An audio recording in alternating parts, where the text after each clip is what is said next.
Chapter 7 Loosey Goosey. The next evening, the twins sat in the living room and watched the news with Lambton. He sat with his nose just inches away from the screen, completely mesmerized by it. His head was tilted and his singular ear was raised. I must say, all of the technologies in this world I have introduced you, this is by far my favorite, Lambton said with a wagging tail. This television is remarkable.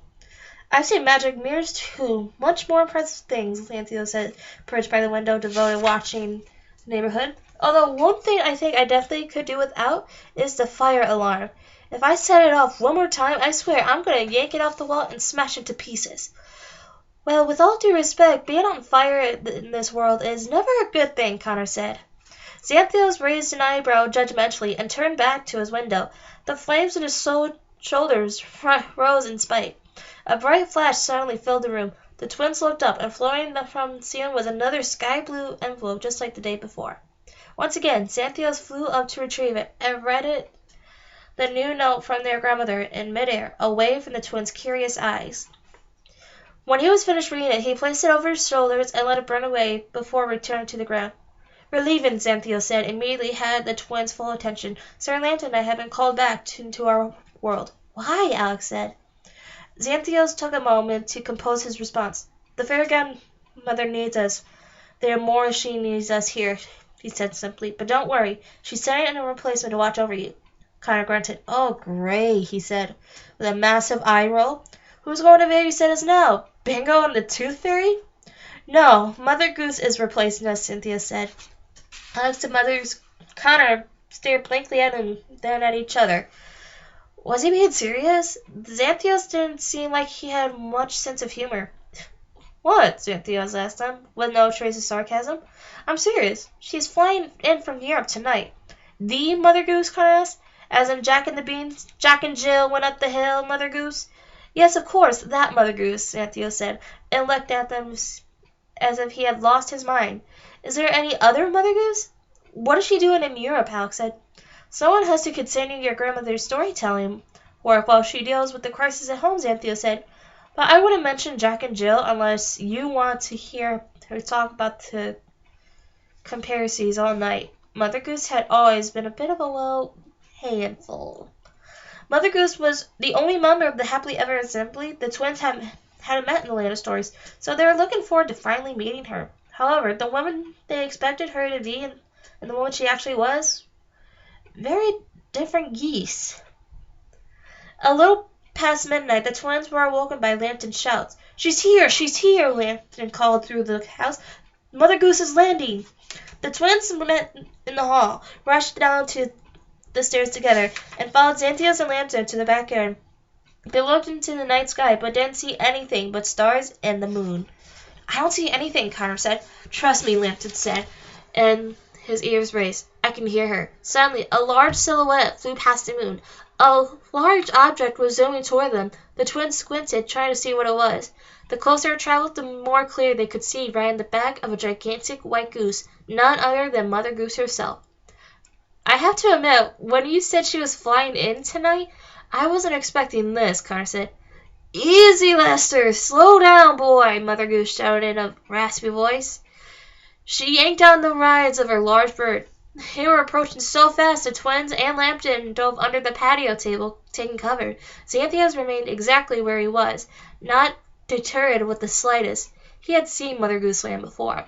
The goose landed hard on the ground, which, with such a thud, the entire house shook behind them. It felt like a mini earthquake. Good Lord, Lester, you called that landing, Mother Goose? Reprimanding the horse-sized goose. Meteors make softer impacts to that, you stupid gander. Lester rolled his eyes, or at least the twins thought he did. His wet feet were planted deep into the lawn, and he struggled to pull them out. Mother Goose was a short, stout, elderly woman. She had curly gray hair under a pointed black pilgrim hat that had a silver buckle in the front of it.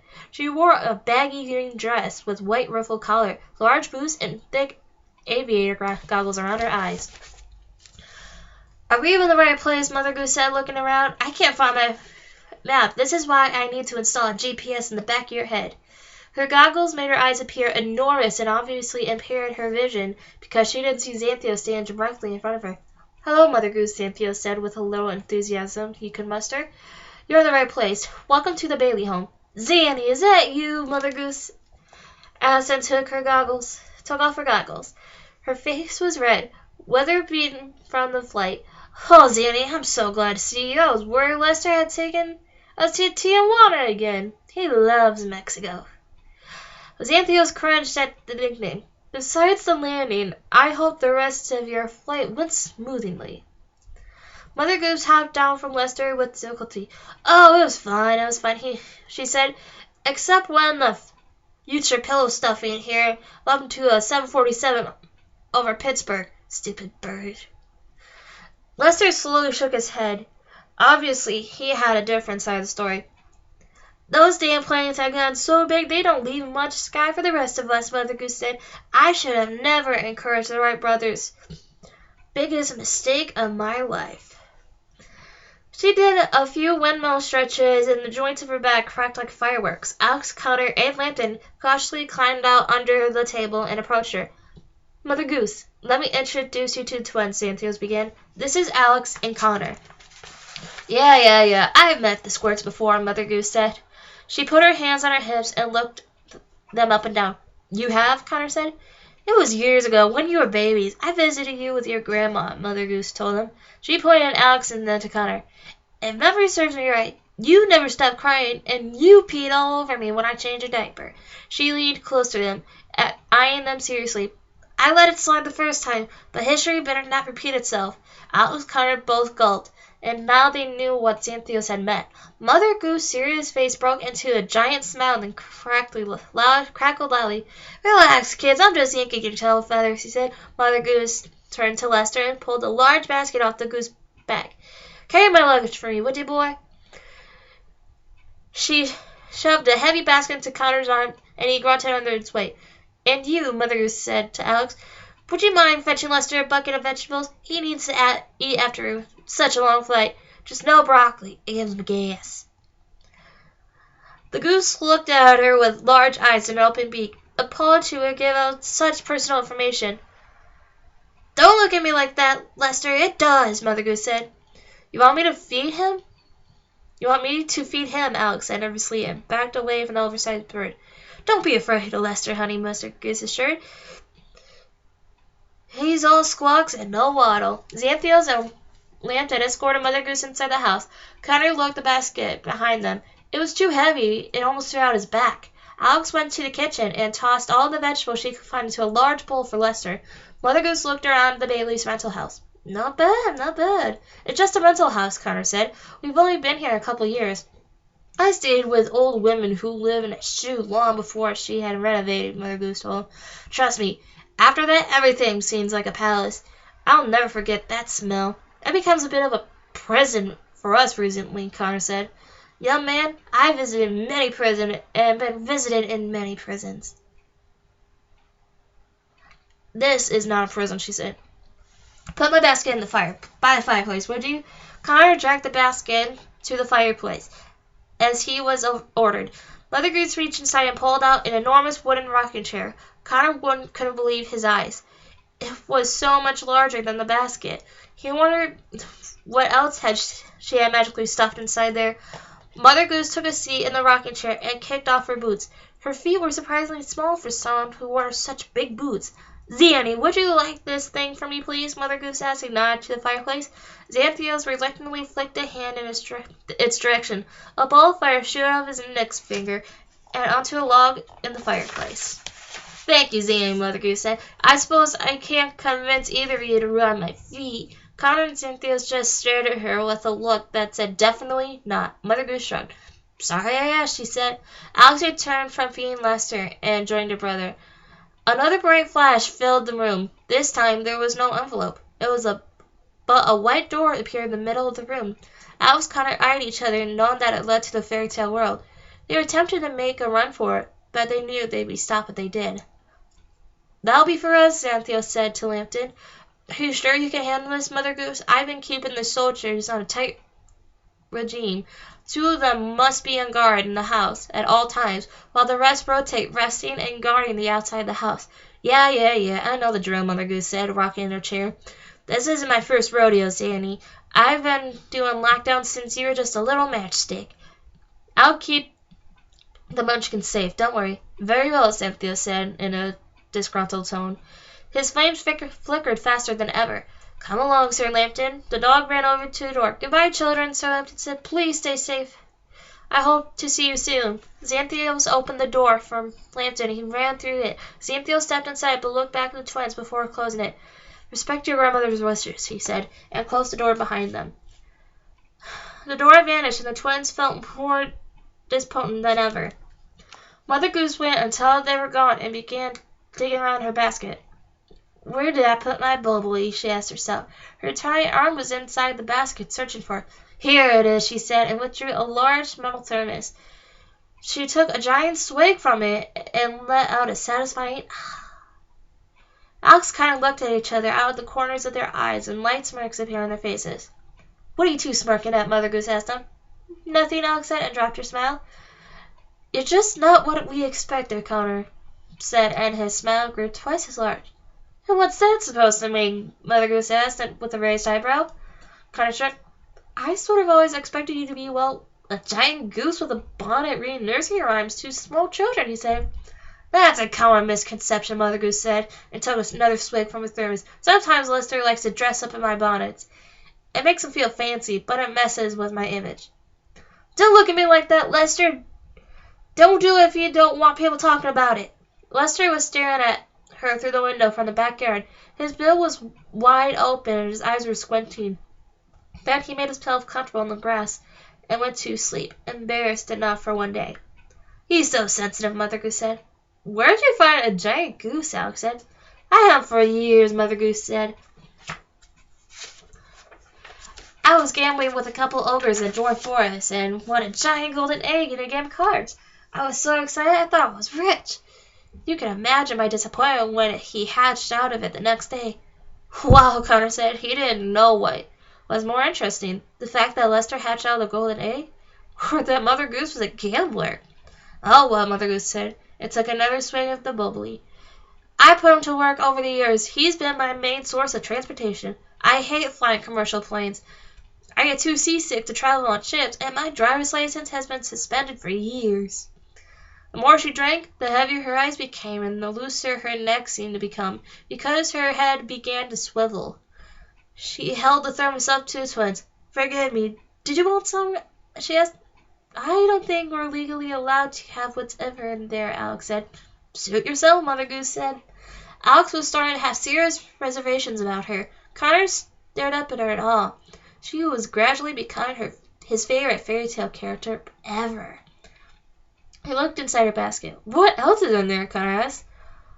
Are those passports? Mother Goose shut the lid of the basket and stared at him. He let out an apologetic laugh. I'm sorry, he said. I didn't mean to invade your privacy. Just wondering why you have so many. Look, kid, she said, peeved.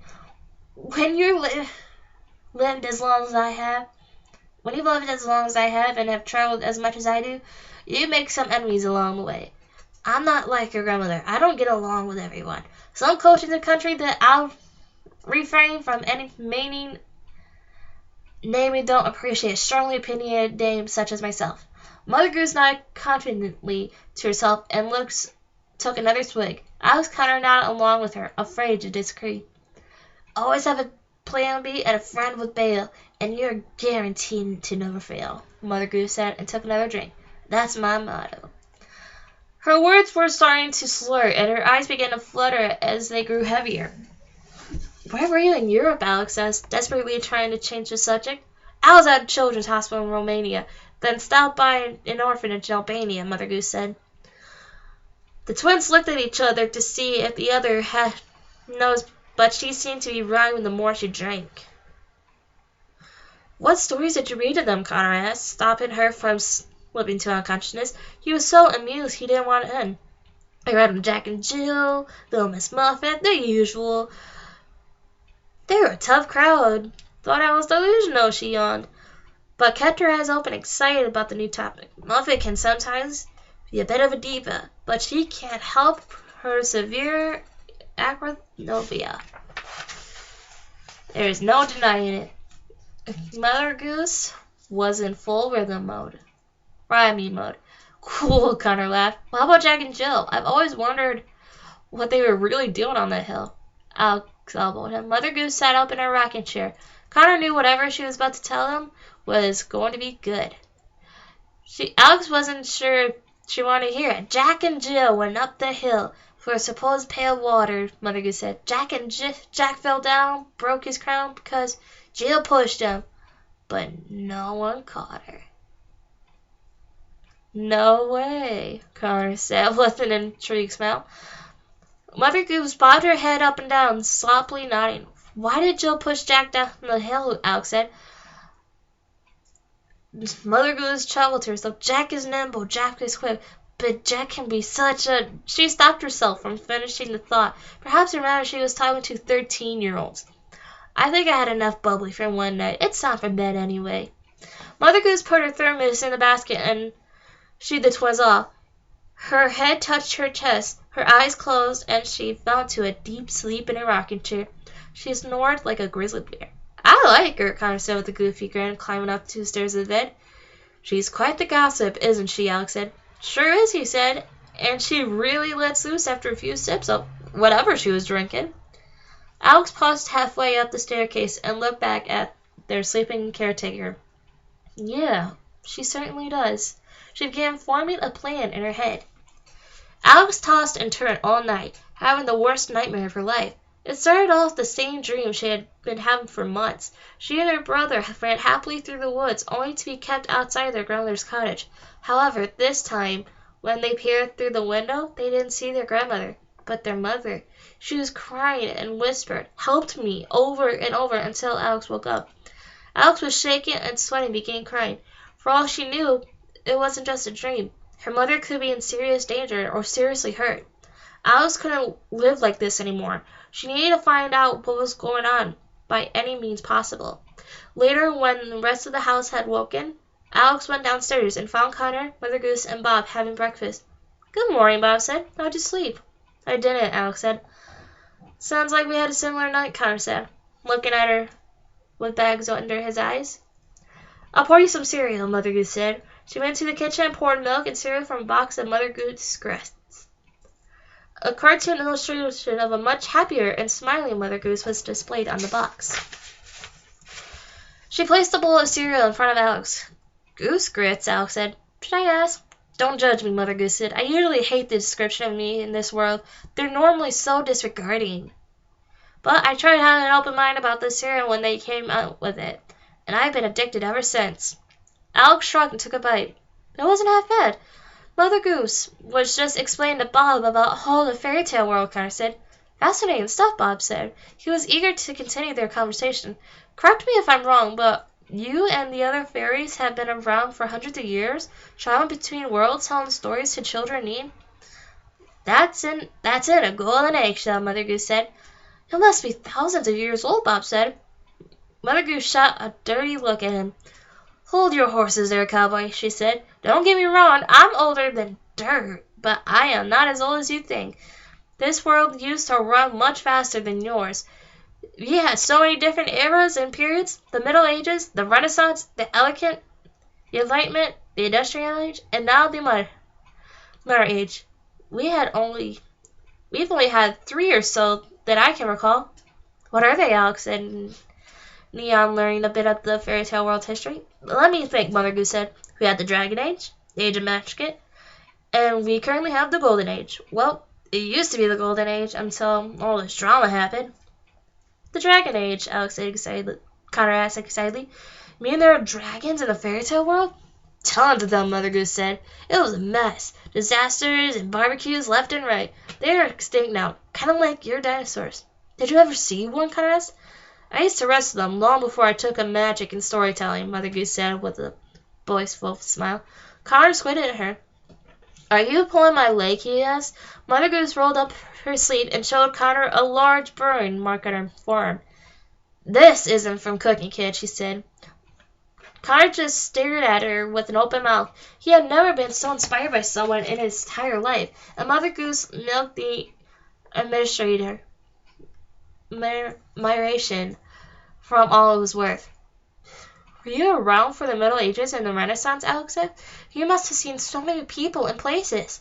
I started the Renaissance, honey, Mother Goose said. It was like a tea party she had thrown.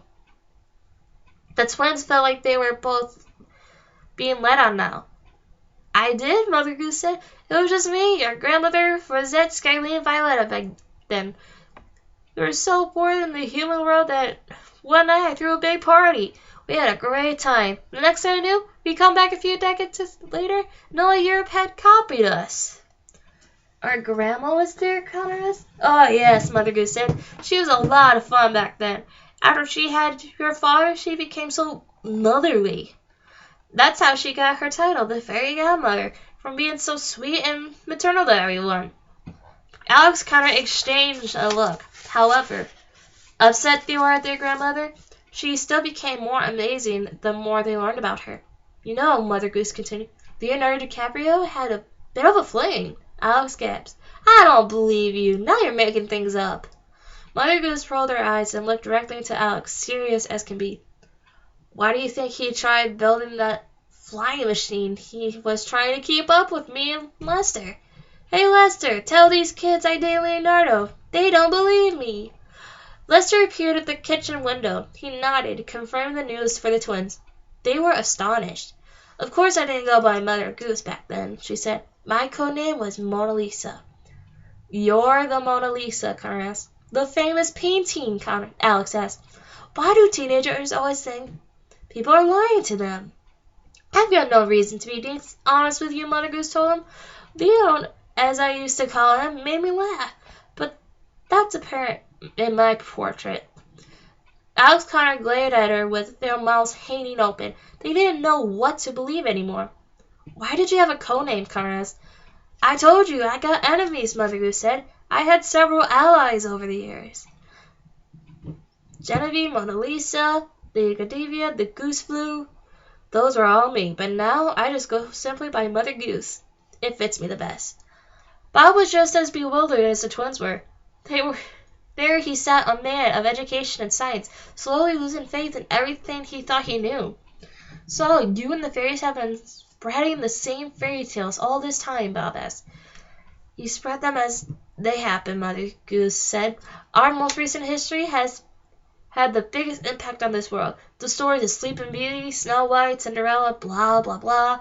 That's why we call it the Golden Age. Unfortunately, the more this world began to develop, the faster it seemed to go by. In comparison to our world, we were afraid stories would get lost over time, so we recruited a few people in this world to help us. It's like the Brothers Grimm, Bob asked, starting to understand. The Brothers Grimm, Hans Christian Andersen, Walt Disney, Mother Goose listed. But we stop recruiting prodigies and mostly do it ourselves these days. There isn't a time difference to worry about anymore, and things become so calm in our world after the Happily Ever After was formed, and we need something to do. The Happily Ever After Assembly, Bob asked. It's sort of like they're in the United Nations, Alex said. All the kings and queens signed a treaty to regulate peace. All the kings and queens, the fairy godmother, and the fairy council, and I make up the assembly. We've watched over the treaty since it was created, Mother Goose said. It's been working out really well. Our world has stayed pretty peaceful. Well, until now, that is. Mother Goose eyed the twins. She had been told she wasn't supposed to bring up the current situation. Bob nodded slightly. I think I'm starting to understand it all, he said, except one thing. You said there was a time difference between the worlds. What happened? Mother Goose gestured to the twins. These two showed up, she said with a smile. They are the first children born of both worlds and somehow linked them together. Magic works in mysterious ways. Always has. Bob looked over the twins and was impressed, grin on his face. We're kind of a big deal, Connor said. Bob smiled at him. Well, you think you know someone, right, guys? He said with a wink. Bob left for work. Within the hour, the twins began another day of moping around the house with only their worries to entertain themselves with. They had grown very tired of the same concerns rotating in their heads. The next couple of days weren't as tense as the last week had been.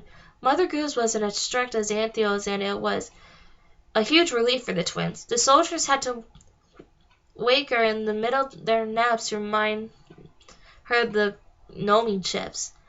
Alec's spirits were raised by seeing how much Connor bonded with Mother Goose. The two became practically inseparable. During the day, they would sit in the window looking at the front of the house and play pranks on the mailman. Mother Goose would wiggle an ear and magically move the mailbox whenever he would try to turn his back. After dinner, they were watching professional wrestling. Mother Goose and Connor would play cards with the soldiers. She even taught him how to hide an ace in his sleeve. Alex didn't fill him in on the plan that had been forming in her head for days. She already felt guilty enough breaking her grandma's wishes alone. She didn't want to drag her brother into it. One night, Connor went to bed early and Alex stayed up, keeping an eye on Mother Goose. She was sitting at the kitchen table, thermos in hand, reminiscing about the fairy tale world with the soldiers. Alex could tell she was having a little too much fun because her eyes were glazed over and she was slurring and rhyming her words. I haven't had this much fun since I was so very young and used a rub-dub-dub with 3 men in a tub. Mother Goose laughed and passed her thermos around the table. The soldiers each took a long swig and their eyes began to droop too as time went by. Mother Goose, I have to confess something to you, one of the soldiers said sadly. I was one of the king's men who tried to put Humpty Dumpty back together again. I know you were very close. I'm so sorry you couldn't help him. Mother Goose's eyes filled with tears as she was reminded of her late friend and the night he had his tragic accident. Humpty and I sat up that wall. Humpty and I had such a ball, he said. Humpty had to fall right there and right then, because poor Humpty couldn't hold his chin. I miss that ache so much. Mother Goose buried her face in her hands and cried drunken tears for a few minutes. She woke a few months later, collected her thermos, and took a seat in a rocking chair by the fireplace. She snapped her fingers and fire appeared in the fireplace. She went to take one last swig from her thermos, but was disappointed to discover she and the soldiers had drunk it all. This was the moment Alex had been waiting for. She snuck into the kitchen and retrieved the bottle of champagne that Bob had brought the night of the proposal. Alex hoped she could put it to good use tonight. Mother Goose began to doze off again and rocking the chair when she was startled by the loud pop. Alex opened the champagne bottle right behind her. Care for a refill? Alex asked and gestured to the empty thermos Mother Goose held in a tight grip. Oh, that's very kind, Mother Goose said, and a little discombobulated. She held up her thermos and Alex filled it all the way to the top and set the champagne bottle aside. You're got a heavy pour.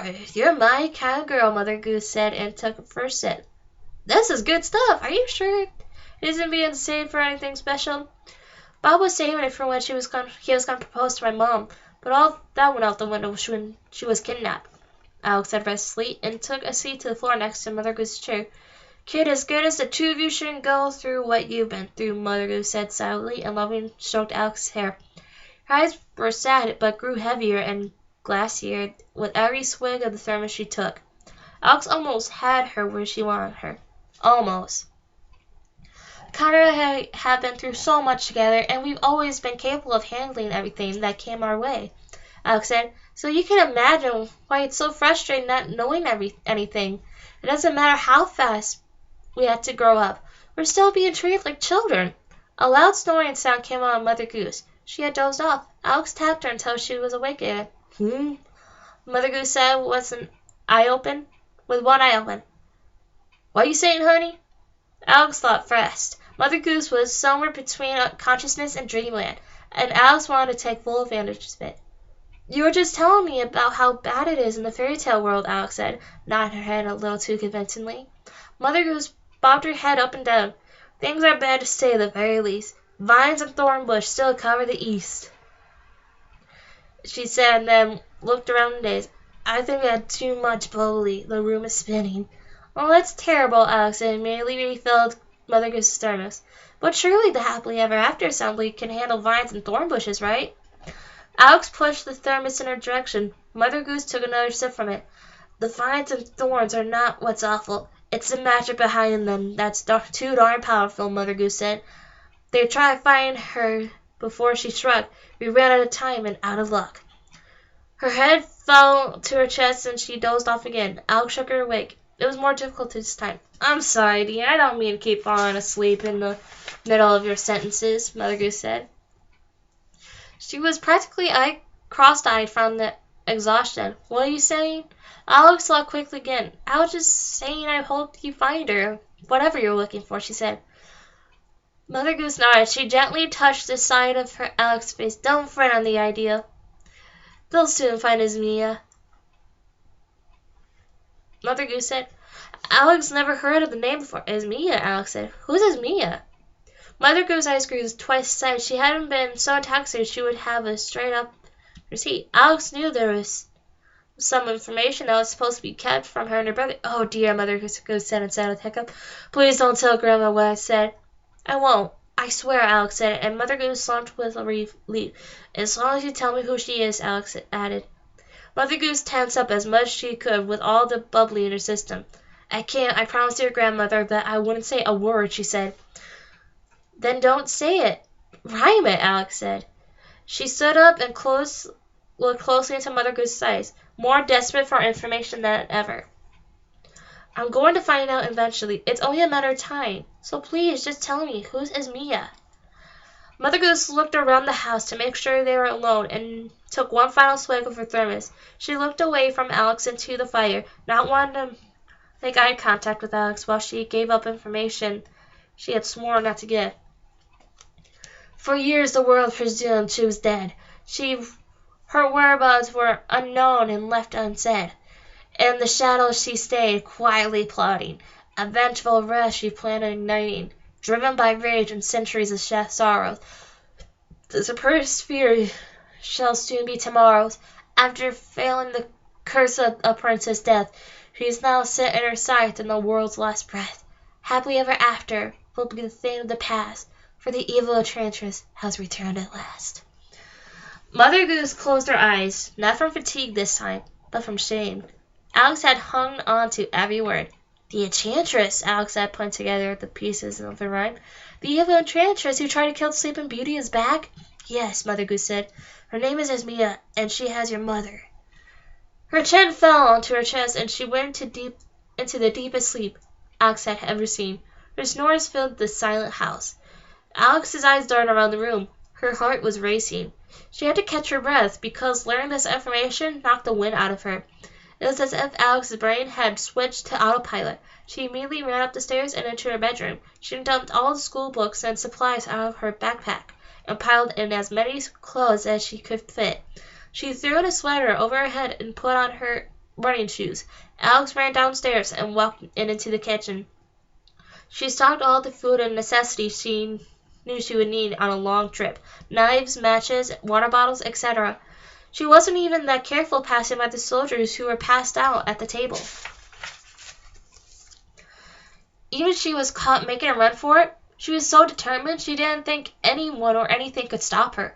She went out the front door and steered her bike off to the porch into the street. She glanced back at all the gnomes, and while they remained completely still, she knew the soldiers were inside were anything but.